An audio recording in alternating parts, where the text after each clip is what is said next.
You can fall from any height and be seriously injured or killed. In the construction industry, as well as any other industry, when falls from heights happen, they're usually very serious. Some people have actually stated that falls from less than 10 feet cannot hurt you. They are seriously mistaken, because falls from almost any height can cause serious injury or death. That's why it's important to have fall protection and the knowledge to prevent these falls. Basically, fall protection is something that keeps you from falling from a certain height.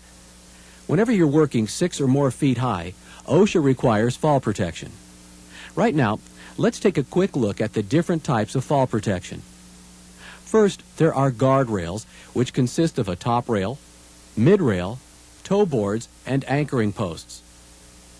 Top rails should be between 39 and 45 inches above the walking level, and mid-rails should be located halfway between the top edge of the rail and the walking surface. The guardrail must be strong enough to withstand forces of up to 200 pounds applied within 2 inches of the top edge in any outward or downward position. There are a variety of guardrails such as wood, pipe, steel, cable, and others. Another type of fall protection is safety nets. Safety nets are made from strong synthetic material with holes no more than 6 inches at its greatest dimension. When installing nets, they should be close to people who have the exposure of falling, but never more than 30 feet below the level. With nets, you should check periodically to make sure they remain in good condition and that nothing has fallen onto the net that could create a hazard. Safety nets must be inspected by a qualified person at least weekly for wear, damage, or other deterioration. The third fall protection is a cover. Any opening 2 inches or more in floors or other walking surfaces must be covered. This can be a simple piece of sturdy plywood that will support twice the weight of any worker, equipment, or materials. If you need covers for vehicles, the cover should support twice the axle weight of the vehicle. However, this rule does not apply to cast iron manhole covers or steel grates on streets or roadways. When placing covers over open holes or gaps, write the word hole or cover in large, easy-to-see letters and make sure the cover is securely in place. Next, we have a personal fall arrest system that's specifically designed to protect you in a free fall situation. When you're free falling, you're going at a very rapid speed with weight and distance of the free fall, and when you stop, it's the sudden impact that actually causes injury. The farther you fall without stopping, the greater the impact and potential for injury. Let's take a look at a personal fall arrest system. Generally, it has 5 components: a full body harness, a lanyard, snap hooks, an anchorage point, and the 5th component is knowledge of how the system works and how to take care of the equipment. The full body harness reduces the impact caused by the fall as it spreads pressure evenly over your thighs, chest, shoulders, and pelvis. Body belts, such as the one shown here, are used primarily as a positioning device, which means that if you're working at a height and you're not moving around, the body belt keeps you in this one position. After 1998, body belts can't be used for fall protection. Body belts as a fall arrest system are being phased out because if you fall and are strapped to a lanyard and a body belt, when the lanyard plays out and stops the fall, your body will be severely impacted around your waist, which could lead to an injury from the impact around the middle of your body. The body harness is used for the fall arrest system, and the body belt is basically a positioning device. Let's quickly review how to put on a body harness, keeping in mind there are several types. First, hold the harness off the ground by the D-ring. Check that all buckles are unbuckled and there are no twisted straps. Follow the 2 straps coming out of the D-ring, keeping in mind that one strap has a buckle, the other one doesn't. Slide your left arm into the harness and pull the strap without the buckle over your head. These 2 straps now form an X on your chest, with one strap hanging loose. Take the loose hanging strap and buckle it into the waist strap. Straps on this type of harness always hook up yellow to black, as you see here. Now, hook up your thigh straps, and if you've done everything correctly, The D-ring should be in the middle of your back. The next step would be to attach the shock-absorbing end of the lanyard to the D-ring and the other end of the lanyard to the anchor point. Keep in mind that the body harness will stretch about 1/2 foot during a fall. You need to consider all the stretching factors of the harness, lanyard, and other components so you can judge your stopping distance if you fall. Using a different harness, begin by putting the arms through the shoulder straps and snap the chest strap with plastic snaps. Put the leg straps through the tongue buckles and adjust snug around your legs. Make sure you can touch the D-ring on back of the harness after these steps. Attach the shock-absorbing lanyard to the harness with the locking snap hook. Let's look at it this way. Let's say you're working on a bridge that's 12 feet from the ground. You have a lanyard that's 6 feet long, which means it will allow you to fall about 6 feet before the shock absorber comes into play. As the shock absorber comes up, it allows another 3.5 feet to play out. The body harness will stretch about 1/2 foot. Add in the distance from the D-ring to the worker's feet, which is generally about 4 feet. Adding all this up, you fall 14 feet, hitting the ground at 12 feet. There's more to it than just thinking a 6-foot lanyard will stop you at 6 feet. Many lanyards are only 3 feet because of the stopping distance required. Let's take a look at a drop test. The person demonstrating the drop test has been properly harnessed and has the lanyard attached to an anchoring device. The person drops from a height, and the harness and lanyard stretch and bring the demonstrator to an effective stop without injury. Let's look at it again. You'll notice that a safety net was used in this controlled situation for additional safety. On job sites, appropriate and properly secured safety nets can be used as fall protection. Now let's review the lanyard. The lanyard is attached to the body harness between your shoulder blades and to an anchoring point. There are different kinds of lanyards, such as nylon, polyester, cable, and rope. Shock-absorbing lanyards and rope grabs are designed to absorb most of the force of a fall. Actually, they can be called a deceleration device because they slow, then stop your fall. If the lanyard you're using has been subjected to a fall, tag out the lanyard because it can't be used again. You can tell if it has been used by inspecting the stitching on the tag. If it's been used, the stitching will be torn out. Make sure the lanyard is in good condition, without any defects, tears, or cuts, and the stitching is in place on the tag. Inspect the metal components for signs of corrosion, cracks, sharp edges, or signs of excessive wear. Make sure you know how long your lanyard is when determining how far you will fall before you stop, including the stretch factor of the lanyard and harness. Never, under any circumstances, use fall protection lanyards for anything but fall protection. Lanyards cannot be used to hoist equipment or for any other purpose. There are several types of lanyards, but it's not important to remember the different types. Your company will choose the type of lanyard that best fits your operations. Snap hooks connect the lanyard to your body harness.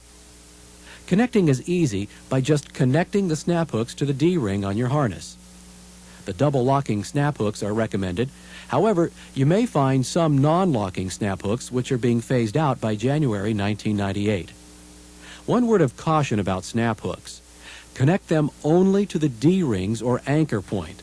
They cannot be connected directly to the harness webbing or other points, only a D-ring or anchor point. You should always use the proper snap hooks and D-rings of the same size and made by the same manufacturer, and always double-check the connection to make sure it's properly locked and in good condition.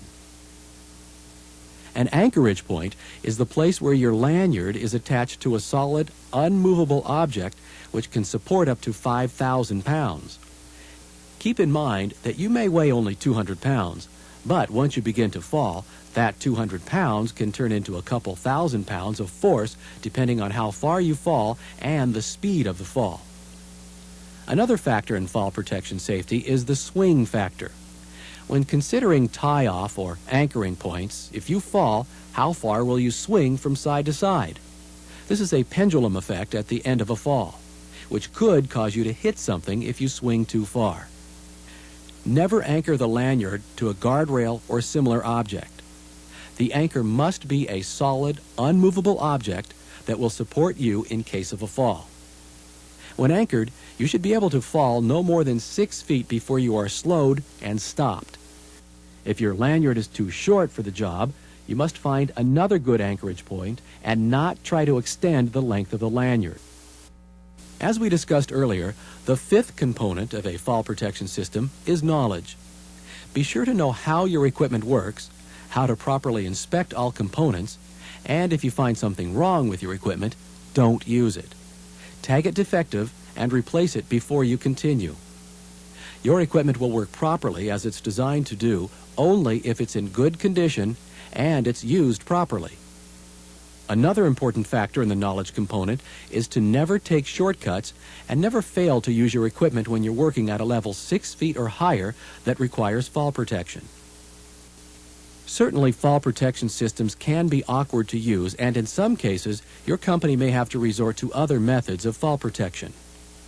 A warning line system for a controlled access zone may be put into effect. This controlled access zone could mean an area where certain work, such as overhand brick laying, where fall protection may not be feasible. A restricted entrance to this area is implemented, and there is a warning line system that uses rope, chains, or wires to keep anyone out of areas where they could fall. Of course, these areas must be properly designated with signs and lines marked with high visibility material that are easy to see. When control lines are used, they must be erected not less than 6 feet but no more than 25 feet from the unprotected or leading edge. There are exceptions to this rule when erecting precast concrete members. If you're using this system, make sure you follow the rules and warnings. Next, a safety monitoring system and competent person is another way to prevent falls. Let's examine the definition of a competent person. A competent person is one who is capable of identifying existing and predictable workplace hazards in the surrounding or working conditions which are unsanitary, hazardous, or dangerous to employees, and who has the authority to take prompt corrective measures to eliminate them. You must have a competent person designated as a safety monitor, and that person's job is to actively patrol the work area and warn others of any possible danger. This is a full-time job, and the monitor must be able to recognize fall hazards and cannot perform other work duties. The safety monitor is a full-time job while employees are exposed. Another option is a fall protection plan. This should be used only when all else fails in situations where other options may not work. Your company will advise you when this option is used. What type of training and documentation is required? The employer is required to provide a training program for each employee who might be exposed to fall hazards. A competent person qualified in fall protection shall explain the nature of all hazards in the work area, the correct procedures for erecting, maintaining, disassembling, and inspecting the fall protection systems to be used, and the use and operation of guardrail systems, personal fall arrest systems, safety net systems, warning line systems, safety monitoring systems, controlled access zones, and other protection to be used. Employees must be trained in their specific roles when using the safety monitoring system and the limitations on the use of mechanical equipment during the performance of roofing work on low-sloped roofs. Employees must be trained in the correct procedures for the handling and storage of equipment and materials, and the erection of overhead protection, and the role of employees in fall protection plans, and the OSHA standards pertaining to fall protection. A written certification record must be completed with the name or other identity of the employee trained, the date of the training, and the signature of the person who conducted the training or the signature of the employer. Retraining is required when the employer has reason to believe that any affected employee who has already been trained does not have the understanding and skill required. The employer must retrain that employee. Retraining is also required when changes in the workplace render the previous training obsolete, or changes in the types of fall protection systems or equipment to be used render previous training obsolete. In other words, employees must be kept aware of proper fall protection, OSHA standards, fall protection equipment, and everything necessary to prevent falls. It's an important responsibility, and this training program has provided the majority of information you need to help prevent falls. However, more information will be provided by your trainer, supervisor, or company to make sure all proper training has been conducted. This is only an awareness of fall protection. It's up to you to make sure you understand fall protection, proper equipment, signs, signals, rules, and standards to prevent falls. If you have any questions, be sure to ask your trainer or supervisor because your safety is much too important to leave any questions unanswered. As a review, let's take a look at when you need fall protection. Fall protection is required on unprotected or leading edges where the height is 6 or more feet above the lower surface. You can choose to use a guardrail system, fall arrest systems, safety nets, safety monitoring systems, or controlled access zones. Where there are holes where people can fall through, guardrails and covers can be used. On ramps, walkways, and runways, guardrail fall protection should be used. When working on reinforcing steel and other vertical surfaces, including formwork, personal fall arrest systems, safety nets, or position devices such as a body belt should be used. For hand bricklaying, guardrails, safety nets, or personal fall arrest systems should be used.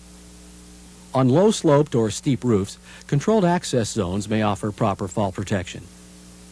Precast concrete erections use guardrails, safety nets, personal fall arrest systems, or a fall protection plan. For excavation fall protection, you can use barricades, fences, or guardrails. Wall openings require guardrails, safety nets, or personal fall arrest systems. Fall protection means many things. How about people working overhead where tools or materials can fall to people working below? Generally, that's why toe boards and hard hats are required on construction sites.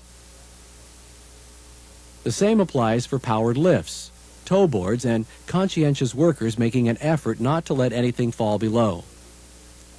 What happens if someone does fall and injures themselves? Do you have a plan and understand your company's rescue plan? If a fall occurs, a fall arrest system will work, but how do you retrieve the person? You may need a crane or hoist. If the injured person is near a bridge, you may need traffic control and signals, as well as some method of attaching a rescue rope to the individual. Quickly, let's retrieve a person who has fallen. First, determine the extent of any injuries and, if required, get medical help before moving the victim. If there are no serious injuries requiring medical attention, let's use a crane and recovery pole to rescue the worker. To use the recovery pole, attach one end of an anchor sling to a carabiner and attach that carabiner to the hoist line hook. Place a carabiner through the other end. Lower the hoist line with the recovery pole down to the fallen worker and hook the carabiner through the D-ring of the body harness. It's easier to attach the line from an angle rather than from straight above. Twist the pole and pull to lock the carabiner onto the D-ring. After making sure the fallen worker is secure on the hoist, cut or disconnect the original lanyard. Now raise the person to safety. Understanding the basics of a proper rescue and rescue equipment can reduce injuries. It's an important part of safety.